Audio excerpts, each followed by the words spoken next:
You say you're not obsessed with money, but every morning, your first prayer is to your bank balance, not to God, to numbers. You stare at the screen, hoping it's gone up, fearing it hasn't. Behind your gratitude is exhaustion. Behind your faith is quiet panic. How much until the bills stop breathing down your neck? How much until you're not just surviving, but living? And deep inside, you wonder if God truly cares. Why does it still feel like you're drowning in lack? I see you there, caught between two worlds. You want wealth, real wealth, but you've been taught to feel guilty about it. You've been told that desiring riches makes you shallow, that spiritual people should be content with less. So you live in this painful middle ground, neither poor enough to be pitied nor rich enough to be free. But what if I told you that the very God you serve is the one who wants to make you wealthy? What if the guilt you carry about wanting more is actually the enemy's greatest weapon against your destiny? I am Solomon, the man who had everything you dream of having, the king who built empires with his bare hands and divine wisdom, the one who proved that you can be both incredibly wealthy and deeply spiritual. Not by accident, not by luck, but because God himself taught me the principles that govern wealth in his kingdom. Today, I'm going to shatter every lie you've believed about money and faith. I'm going to show you why your small desires have produced small results, why your unclear prayers have brought unclear answers, and why your fear of wanting too much has actually insulted the God who owns everything. This isn't another motivational speech that will leave you feeling good for a day and empty for a month.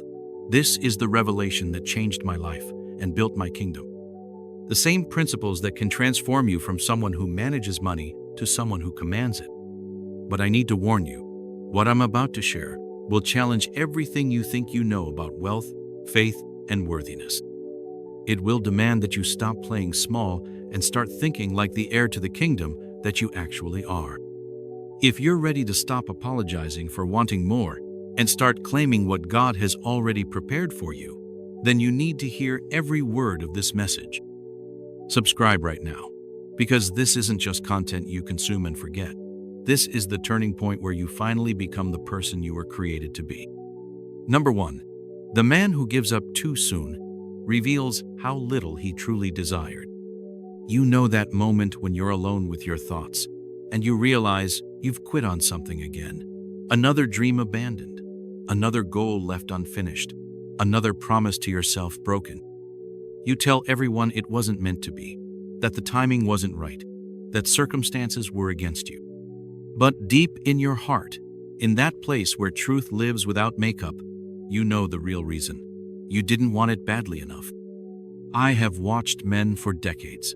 I have seen them start with fire in their eyes and thunder in their voices, declaring what they will build, what they will achieve, what they will become.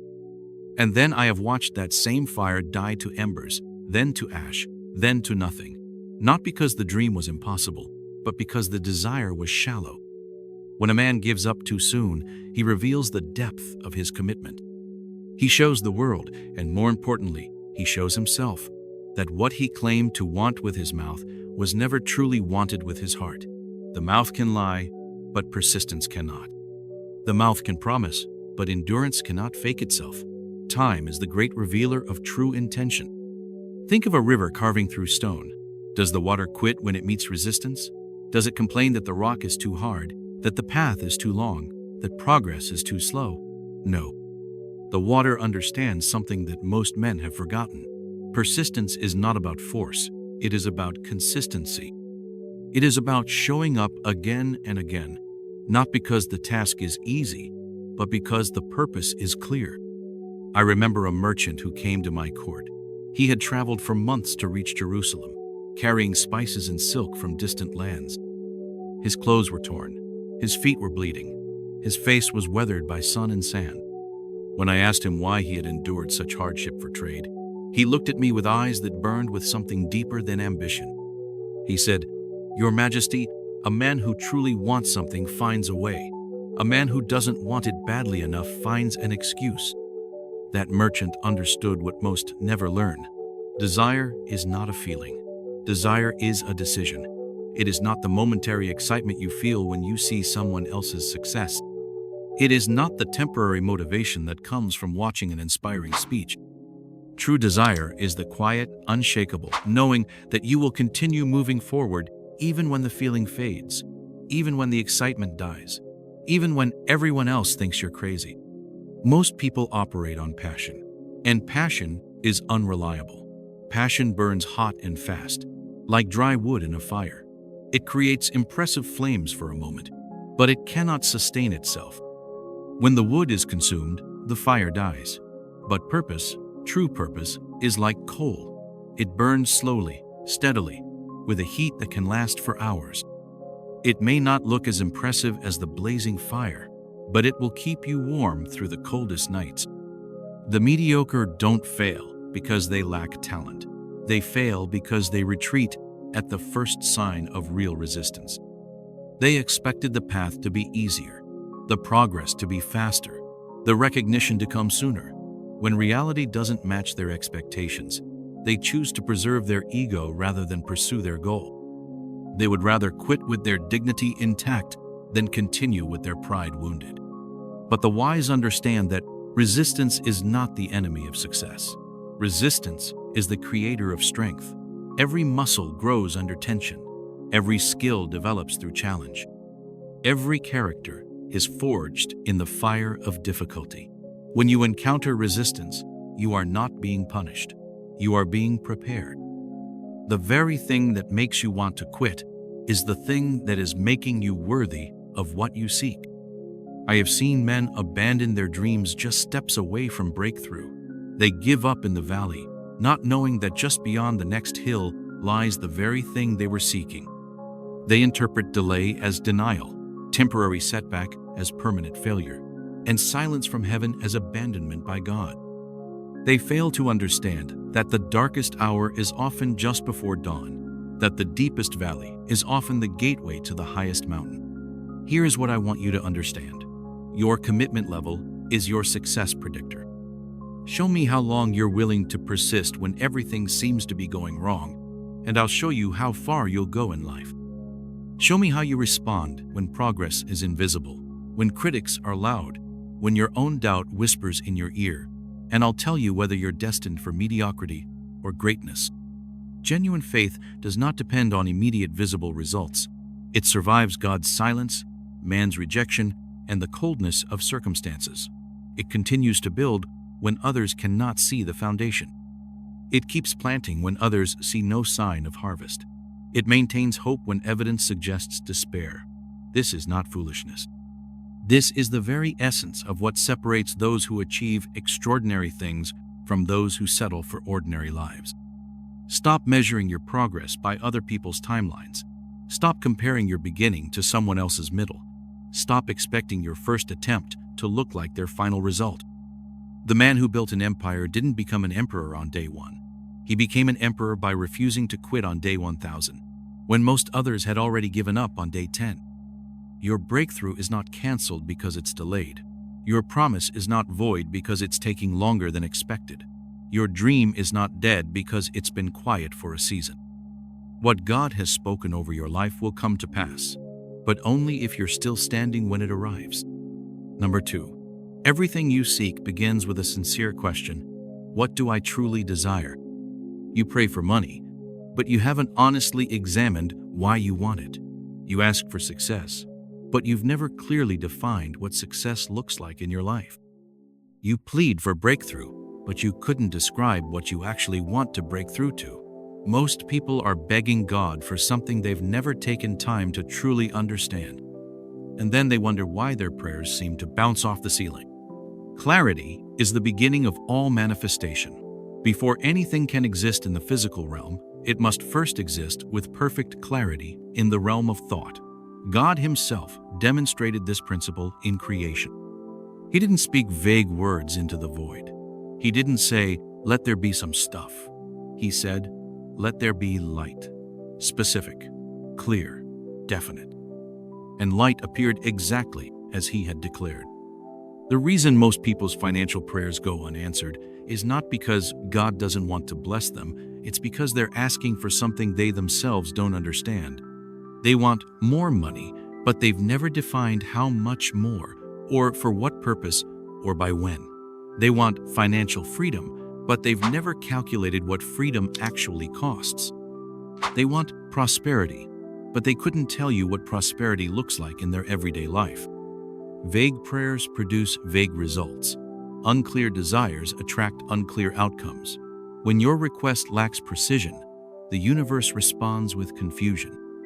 But when you know exactly what you want, when you can see it clearly in your mind, when you can describe it in detail, something powerful begins to happen. The creative forces of heaven and earth start aligning to bring that clear vision into reality.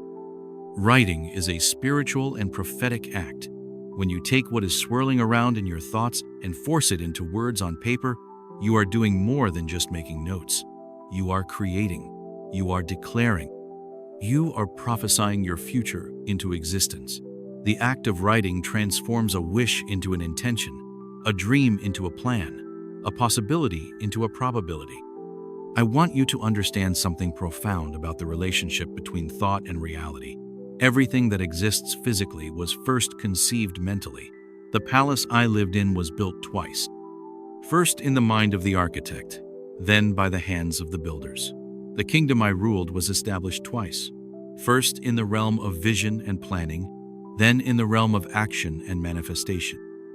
Nothing skips this process. Nothing bypasses the stage of mental creation.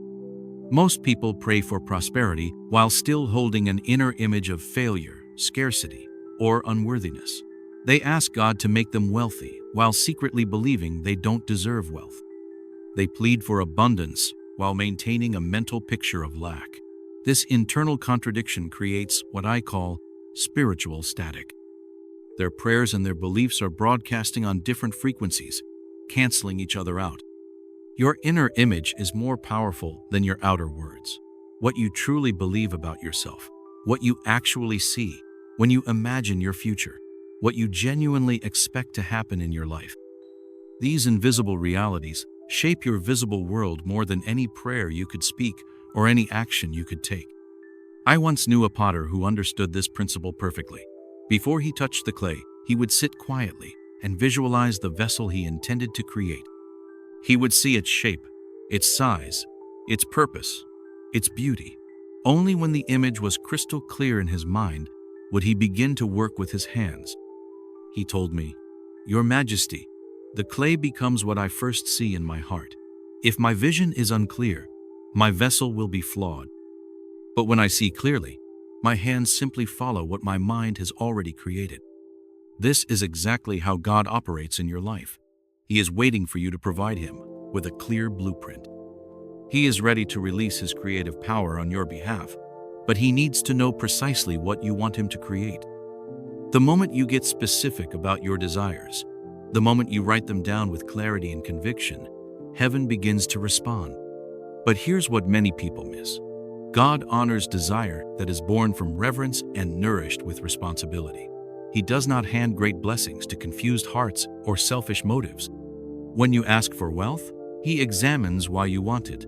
When you request power, He evaluates how you plan to use it. When you seek influence, He considers who will benefit from it. This is why the question, "What do I truly desire?" must be followed by deeper questions. Why do I want this? How will I use it? Who will benefit? What responsibility am I willing to accept? What kind of person must I become to handle this blessing? These are not just practical considerations. They are spiritual qualifications. The mind is fertile, but only clarity turns intention into seed. And every seed must be nourished by faith and patience. When you plant a physical seed in the ground, you don't dig it up every day to check its progress. You trust the process. You water it consistently. You protect it from weeds and pests. You wait for the appointed time of harvest. The same patience is required when you plant the seeds of desire in the fertile soil of your consciousness. Once you've written down what you truly want, once you've clarified your vision and purified your motives, you must trust the process. You must nurture your vision with daily focus. You must protect it from the weeds of doubt and the pests of negative thinking. and you must wait for God's perfect timing. Here's what I want you to do right now. Not tomorrow, not next week, but right now. Take out a piece of paper and write these words at the top. What I truly desire. Then begin to write. Not what you think you should want, not what others expect you to want, but what you actually, genuinely, deeply desire. Be specific. Be bold. Be honest. Write down exactly how much money you want to earn. Write down precisely what kind of impact you want to make. Write down specifically what your ideal life looks like. Describe your perfect day from the moment you wake up until you go to sleep. Paint a picture so clear that someone else could recognize your dream if they saw it coming true. And remember, this is not just goal setting. This is prophetic declaration. This is creative partnership with the God who spoke worlds into existence. When you write with sincerity and faith, you're not just making a wish list, you're activating the same creative principle that formed everything you see around you. Number 3, physical strength never built an empire. A prepared mind did. You've been sold a lie. The world has convinced you that success comes from hustle, from grinding 18 hours a day, from pushing your body to its limits, from outworking everyone around you. And while I honor hard work, I want you to understand something that will change everything. The greatest empires in history were not built by the strongest backs, but by the sharpest minds. Not by the fastest hands, but by the wisest decisions. Not by those who could lift the most weight, but by those who could carry the heaviest thoughts. Physical strength has an expiration date. I don't care how fit you are today, how much energy you have today, how many hours you can work today. Your body is temporary. It will age, it will weaken, it will eventually fail you. But a mind that has been trained in wisdom, disciplined in thought, and prepared for battle, that mind can build kingdoms even when the body is confined to a wheelchair. Look around at the wealthiest people you know. Are they the strongest physically? Are they the ones who can lift the most, run the fastest, work the longest hours? No. They are the ones who think differently. They are the ones who have trained their minds to see opportunities where others see obstacles, to find solutions where others find excuses, to maintain focus when others are distracted by temporary circumstances. I ruled an empire not because I had the strongest sword arm, but because I had the sharpest discernment. I accumulated wealth not because I could carry the most gold, but because I could process the most complex decisions. I commanded respect not because I could intimidate men with physical force, but because I could inspire them with mental clarity and wisdom that obviously came from above. The body has natural limits that cannot be overcome by willpower alone. Push it too hard, and it breaks down. Demand too much from it, and it rebels. Ignore its needs, and it sabotages your efforts. But the mind, especially a mind that has been trained in the fear of the Lord, a mind that has been disciplined through meditation and study and prayer, that mind has no ceiling. It can grow stronger with age, more powerful with experience, more effective with time. Here's what most people don't understand about mental preparation. It's not just about learning information or memorizing facts. It's about training your thoughts to obey your will instead of your will obeying your thoughts. It's about developing the ability to think clearly under pressure, to make wise decisions when emotions are high, to maintain vision when circumstances are dark. I remember a general in my army who was not the biggest or strongest soldier.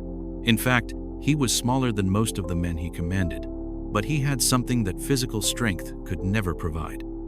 He had mental discipline. He had trained his mind to stay calm in chaos, to think strategically while others reacted emotionally, to see the bigger picture when others were focused only on immediate threats. When we faced our greatest battle, when our enemies outnumbered us 3-1, when fear was spreading through our ranks like a disease, this general didn't rally the troops with displays of physical prowess. He gathered them together and spoke with such clarity, such confidence, such strategic brilliance, that grown men who had been trembling with fear suddenly stood taller and fought with supernatural courage. His prepared mind had prepared their hearts for victory. Mental preparation is the true secret of consistency. Physical strength comes and goes based on rest, nutrition, health, and mood. But mental strength, once developed, becomes a constant resource. It's available to you whether you slept well or poorly, whether you feel good or bad, whether circumstances are favorable or challenging. Most people rely on feeling motivated to take action. They wait for inspiration to strike, for energy to surge, for circumstances to align perfectly. But those who understand the power of mental preparation don't depend on external conditions to determine their internal state. They have trained their minds to function at peak performance, regardless of how their bodies feel or what their environments demand. This is why I spent more time in meditation than in physical training, more time in study than in exercise, more time preparing my thoughts than strengthening my muscles. I understood that the battles that would determine my destiny would be fought first in my mind. If I could win there, victory in the physical realm would follow naturally. But if I lost in my thoughts, no amount of physical strength could compensate for mental weakness. The mind is like a muscle, but it's the only muscle that grows stronger the more you use it. Physical muscles need rest to recover and grow. But mental muscles grow stronger through constant use, through daily challenge, through persistent exercise. Every time you choose discipline over impulse, wisdom over emotion, long-term thinking over short-term gratification, you are building mental muscle that will serve you for a lifetime. Here's what I want you to understand about the relationship between mental preparation and lasting success. Every great achievement begins as a thought that someone refused to abandon. Every empire started as an idea that someone refused to let die. Every fortune was first accumulated in the realm of imagination before it appeared in the realm of reality. But here's the part that separates the successful from the unsuccessful. The successful don't just have good ideas. They prepare their minds to handle the responsibility that comes with their ideas becoming reality. They train their thoughts to stay focused when distractions multiply. They develop the mental stamina to persist when quick results don't appear. They build the psychological strength to handle criticism, setbacks, and temporary failures. Most people want the results of success without the mental preparation that makes those results sustainable. They want the income without the stress management skills. They want the influence without the wisdom to use it properly. They want the recognition without the character to handle it with humility. This is why so many people who achieve temporary success lose it quickly. Their minds were not prepared for what their efforts produced. Start today, preparing your mind for the level of success you want to achieve. Read books that challenge your thinking. Meditate on principles that strengthen your character. Study the lives of people who have maintained success over decades, not just those who had momentary victories. Develop mental habits that will serve you when physical energy fails you. Remember, your mind is your most valuable asset, and it's the only asset that can create all other assets. Invest in it daily, protect it carefully, and prepare it thoroughly for the battles and opportunities that lie ahead.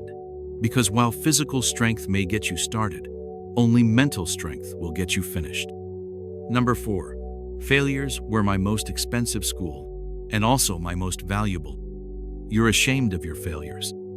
You hide them like dirty secrets, hoping no one will discover the times you fell short, the moments you made wrong decisions, the seasons when everything seemed to collapse around you. You've been taught to view failure as evidence of weakness, as proof that you're not capable, as a reason to quit trying. But I'm here to tell you something that will transform how you see every setback, every disappointment, every moment when life didn't go according to your plan. Failure is not your enemy. Failure is your teacher. And not just any teacher, but the most honest, most thorough, most effective teacher you will ever have. Success will tell you what works, but it won't tell you why it works. Victory will show you the destination, but it won't reveal the dangerous paths to avoid. Triumph will celebrate your strengths, but it won't expose your weaknesses. Only failure does that. Only failure forces you to look at yourself with complete honesty.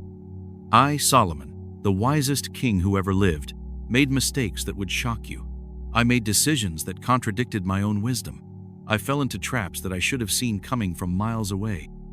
I allowed pride to cloud my judgment, passion to override my principles, and temporary pleasure to compromise permanent values. And every single failure taught me something that no amount of success could have revealed. The difference between those who are destroyed by failure and those who are developed by it is not the size of the failure or the pain it causes. The difference is in how they interpret what happened to them. The destroyed see failure as evidence that they should quit. The developed see failure as information they needed to succeed. Failure is a harsh teacher, but it is also a fair one. It doesn't lie to make you feel better. It doesn't sugarcoat reality to protect your ego. It doesn't pretend that your mistakes were actually good decisions. It shows you exactly where you went wrong, exactly what you overlooked, exactly which weaknesses you need to address. This brutal honesty is painful, but it's also priceless. I remember the darkest season of my reign. I had made a series of political alliances that seemed wise at the time but proved disastrous in the long run. I had trusted advisors who flattered me instead of guiding me. I had pursued relationships that satisfied my flesh but grieved my spirit. For months, it seemed like everything I touched turned to chaos instead of gold. During those dark months, I was tempted to believe that I had lost God's favor, that my wisdom had departed from me, that my best days were behind me. The voices of critics grew louder, the confidence of my supporters grew weaker, and my own faith began to waver. I felt like a failure not just as a king, but as a man, as a follower of God, as someone who was supposed to have answers. But in the depths of that valley, something remarkable happened. The very failures that had brought me so much pain began to reveal truths about leadership, about character, about wisdom that my previous successes had never taught me. I learned that true strength is not the absence of weakness, but the honest acknowledgement of it. I discovered that real wisdom is not never making mistakes, but learning quickly from the ones you make. That season of failure became the foundation for the greatest successes of my life. The humility I learned through falling prepared me to handle greater heights without losing my balance. The discernment I developed through betrayal helped me choose better counselors and more trustworthy allies. The self-awareness I gained through my mistakes gave me compassion for others when they stumbled. Here's what I want you to understand about the relationship between failure and wisdom. Failure is not the opposite of success. Failure is the raw material from which success is built. Every person you admire, every leader you respect, every achiever you look up to has a graveyard of failures in their past. The difference is not that they failed less, but that they learned more from their failures. Those who fear failure are actually afraid to learn. And those who are afraid to learn are destined to repeat the same mistakes over and over until the consequences become so severe that they have no choice but to change. Learning hurts because it requires you to admit you were wrong, to acknowledge that your previous understanding was incomplete, to accept that you need to grow. But here's the beautiful paradox of failure. The very thing that makes you want to hide, to quit, to give up, is the thing that can make you unstoppable if you respond to it correctly. Every failure contains within it the seeds of a greater success, but only if you're willing to examine those seeds, plant them in better soil, and tend them with newfound wisdom. Failure tests your identity in ways that success never can. When everything is going well, when victories are coming easily, when people are celebrating your achievements, it's easy to believe that you're defined by your accomplishments. But when failure strikes, when criticism is loud, when your own confidence is shaken, you discover what you're really made of. Are you defined by your temporary circumstances or by your permanent character? Many people quit out of shame when they fail. They allow embarrassment to paralyze them, fear to silence them, disappointment to convince them that they should never try again. But shame that paralyzes is worthless. Shame that motivates you to do better, to be better, to try harder, that shame is precious. It's the kind of shame that transforms fools into kings. Stop running from your failures. Stop hiding your mistakes. Stop pretending that your journey has been smoother than it actually has been. Instead, examine your failures like a scientist examines data. What went wrong? Why did it go wrong? What warning signs did you ignore? What assumptions proved incorrect? What skills do you need to develop? What character qualities need to be strengthened? Your failures are not evidence that you're not meant for success. They are evidence that you're in the process of becoming successful. They are proof that you're trying, that you're taking risks, that you're refusing to settle for mediocrity. The only people who never fail are people who never attempt anything significant. You will never truly value a victory until you've tasted the bitterness of defeat. Success without struggle has no weight, no meaning, no lasting satisfaction.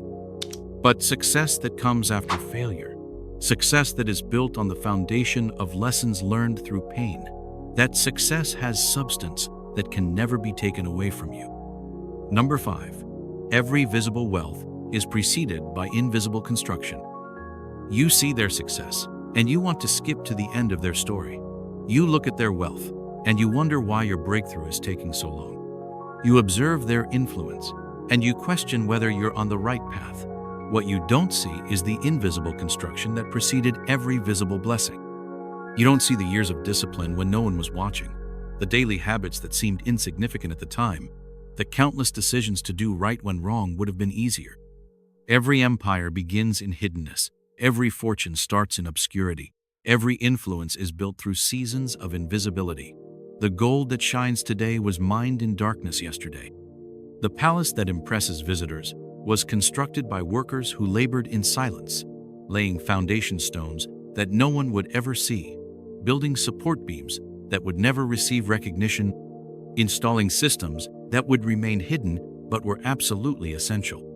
This is the part of success that nobody wants to talk about, because it's not glamorous, it's not exciting, it's not immediately rewarding. The invisible construction phase is where most people quit. It's where dreams die, not because they were impossible, but because they required more patience than the dreamer possessed. It's where vision fades, not because it was false, but because it demanded more faith than the visionary was willing to maintain. I want you to understand something profound about the way God builds lasting prosperity in someone's life. He doesn't create overnight sensations. He doesn't produce microwave miracles. He doesn't hand out instant empires. He builds slowly, methodically, foundationally, because he knows that anything constructed quickly is usually destroyed just as quickly. What rises too fast typically falls even faster. The life of someone who truly prospers often looks ordinary, slow, and even frustrating at the beginning. While others are celebrating quick wins and temporary victories, the person destined for lasting success is doing things that seem insignificant. They're reading when others are playing. They're saving when others are spending. They're learning when others are partying. They're building when others are consuming. For years, maybe even decades, their progress appears minimal. Their bank account grows slowly. Their influence expands gradually. Their reputation develops steadily, but not spectacularly. People around them might even question their choices, wonder if they're missing out on life, suggest that they're being too cautious or too slow. But deep beneath the surface, something powerful is being constructed. Think of a tree that produces fruit for decades. Do you think that tree became fruitful overnight? No. For years, maybe the first 5 or 10 years of its life, that tree was developing its root system, strengthening its trunk, establishing the internal structure that would eventually support abundant fruit. During those early years, the tree looked small, insignificant, unproductive, but all the while, invisible construction was happening below ground and within the bark. The roots were growing deeper, creating the foundation for stability during storms. The trunk was growing stronger, preparing to support the weight of future branches heavy with fruit. The internal systems were developing, creating the pathways through which nutrients would flow to nourish growth. All of this was invisible to observers, but it was absolutely essential for everything that would be visible later. This is exactly how God builds wealth and influence in your life. While you're frustrated with the seeming slowness of your progress, He's developing your character to handle greater responsibility. While you're impatient with the gradualness of your growth, He's strengthening your wisdom to make better decisions with larger amounts of money. While you're wondering why your breakthrough is delayed, He's preparing you internally for blessings that would destroy you if they came too soon. Legitimate wealth is never accidental. It's never the result of luck, lottery tickets, or shortcuts. Real prosperity is cultivated through daily habits that compound over time, difficult decisions that prioritize long-term benefit over short-term pleasure, and hidden sacrifices that nobody sees or acknowledges. It's built through integrity, when cutting corners would be profitable, through generosity, when hoarding would be easier, through excellence, when mediocrity would be acceptable. Society values results, but God watches the process. People celebrate the finished palace, but God observes every brick that was laid with honesty. People applaud the final fortune, but God notes every dollar that was earned through righteousness. People admire the ultimate influence, but God remembers every day that power was used to serve rather than to be served. This is why comparison is so dangerous during the construction phase of your success. When you compare your beginning to someone else's middle, you're comparing your foundation work to their finished structure. When you measure your slow progress against their visible achievements, you're forgetting that they too had seasons of hiddenness, years of insignificance, periods when their growth was invisible to everyone, including themselves. If you are still under construction, do not apologize for not being finished. Do not be ashamed of your work in progress status. Do not be embarrassed that your success doesn't yet look impressive to others. Every palace was once just a pile of stones. Every fortune was once just a few coins. Every influence was once just one person making better choices day after day when no one was keeping score. God tests you in the unseen to determine if you can handle the seen. He watches how you manage small amounts of money to decide if you can be trusted with larger amounts. He observes how you treat people when you have no influence to see if you'll use influence responsibly when you gain it. He evaluates your character in private to determine what kind of public responsibility you're ready to carry. The construction phase is not punishment, it's preparation. Every day of discipline you maintain, every temptation you resist, every right choice you make when wrong would be easier, you are building the internal structure that will support external success. You are developing the character that will sustain prosperity, the wisdom that will guide wealth, the integrity that will preserve influence. Stop wishing your construction phase would end quickly. Start embracing it as the most important phase of your journey, because what you build invisibly will determine what you can maintain visibly. The strength you develop in hiddenness will determine the weight you can carry in the spotlight. The foundation you lay in obscurity will determine the height you can reach in prominence. Number 6. Man's no is never the same as God's no. The rejection stings, doesn't it? Someone said no to your idea, no to your proposal, no to your dreams. A door slammed shut just when you thought it was about to open. An opportunity disappeared just when you thought breakthrough was finally coming. And now you're wondering if that human no means that God has also said no. You're questioning whether their rejection is actually heaven's rejection, whether their closed door means God's plan for you has changed. Let me tell you something that will shift your entire perspective on rejection, criticism, and closed doors. Human no is never the same as God's no. Man's rejection does not cancel God's promise. People's limitations do not determine your destination. Their inability to see your potential does not reduce your actual potential.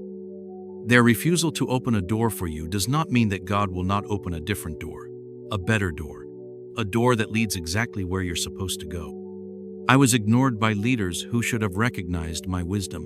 I was criticized by people who should have celebrated my success. I was rejected by some who should have embraced my vision. I was discouraged by advisors who should have encouraged my dreams. And through every single rejection, through every single criticism, through every single moment when man said no to me, God's yes over my life remained unchanged. Here's what most people don't understand about the relationship between human rejection and divine direction. God often uses man's no as a navigation system, not as a roadblock. When one door closes, He's redirecting you toward the door that was meant for you all along.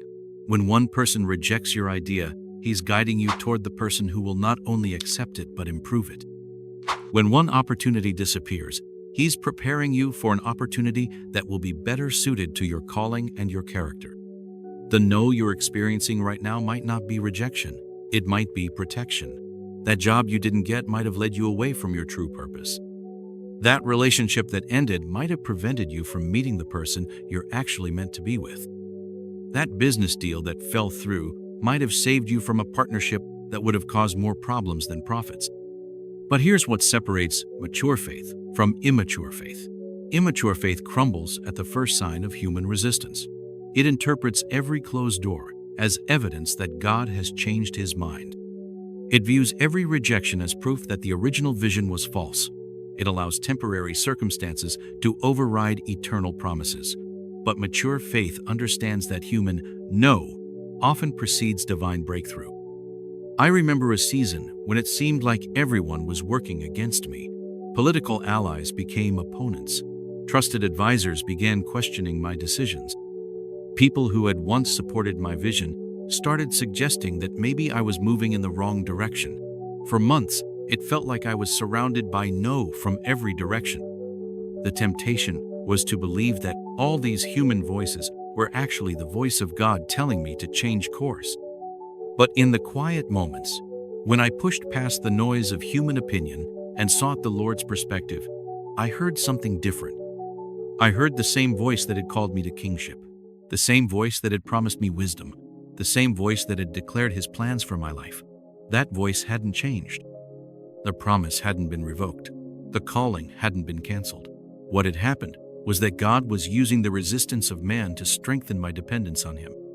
Every no you encounter is an invitation to go deeper in your relationship with God. Every rejection is an opportunity to discover that His approval is more valuable than human applause. Every closed door is a chance to learn that His ways are higher than our ways, His thoughts higher than our thoughts, His timing more perfect than our preferences. Here's what I've learned about the purpose of human rejection in the life of someone called by God. It purifies your motives. When people say no to you, you discover whether you are seeking their approval or God's approval. It strengthens your conviction. When others doubt your vision, you find out whether you're building on human encouragement or divine certainty. It reveals your true source of strength. When external support is removed, you learn whether your confidence comes from circumstances or from God. The wise do not rely on external validation to maintain their course. They are guided by internal certainty that holds steady even when the weather changes, even when support disappears, even when critics multiply. They understand that if God said yes to something in your life, no amount of human resistance can make Him change His mind. But here's the part that requires spiritual maturity. Sometimes God allows extended seasons of human no to test whether you're truly committed to His plan or just excited about quick success. He watches to see if you'll keep building when nobody is cheering, keep working when nobody is helping, keep believing when nobody else believes. This is not cruelty. This is development. The very resistance that makes you question your calling might actually be the thing that develops the strength you'll need to walk in your calling. The rejection that makes you want to quit might be building the character you'll need to handle acceptance when it comes. The closed doors that frustrate you today might be protecting you from situations that would damage you tomorrow. Stop giving human beings the power to determine your destiny. Stop allowing temporary rejection to override permanent calling. Stop interpreting closed doors as evidence that you're on the wrong path. Instead, use every no as fuel for your determination, every rejection as confirmation that you're moving towards something that requires this level of preparation. Every closed door as evidence that God has something better in store. What God promised you in secret will never be invalidated by public voices. What He spoke over your life in private will never be canceled by crowd opinion. His yes is yes, regardless of how many humans say no. Keep building, keep believing, keep moving forward, because the same God who gave you the vision has the power to bring it to pass, with or without human cooperation. There is a moment in every man's journey when he realizes that what he thought was the destination was actually just the beginning. You are standing at that threshold right now. The principles I have shared with you are not merely concepts to understand. They are seeds to plant in the fertile ground of your daily choices. And like any farmer knows, the most critical time is not when you plant the seed, but in the weeks that follow when nothing visible seems to be happening. The wealth you seek is already moving toward you, but it travels through channels you cannot yet see. It flows like an underground river, carving its path through layers of preparation, through seasons of character development, through the bedrock of your growing faith. You cannot see this river yet, but you can feel its presence if you know how to listen. Every moment of discipline, every choice to persist when others quit, every decision to trust God's timing over your impatience, you are clearing the channel for this river to reach you. What I want you to understand is that transformation is not an event, it is a way of being. The person you are becoming through this process is more valuable than any fortune you could accumulate. The wisdom you gain through waiting is worth more than the gold you will eventually hold. The character you develop through perseverance will sustain wealth that would otherwise destroy a weaker man. You are not the same person who began listening to these words. Something has shifted in your understanding. Something has awakened in your spirit. Something has been activated in your faith. This awakening does not end when these words stop speaking. This awakening becomes your new normal, your new way of seeing, your new way of believing. If you sense that this journey of transformation is just beginning, if you feel called to continue growing in wisdom and walking in the fullness of what God has planned for your life, then subscribe and join others who refuse to settle for ordinary when extraordinary is available. The conversation continues, the revelation deepens, and your destiny unfolds one truth at a time. The kingdom you are building will outlast your lifetime, because true wealth creates wealth for generations yet unborn.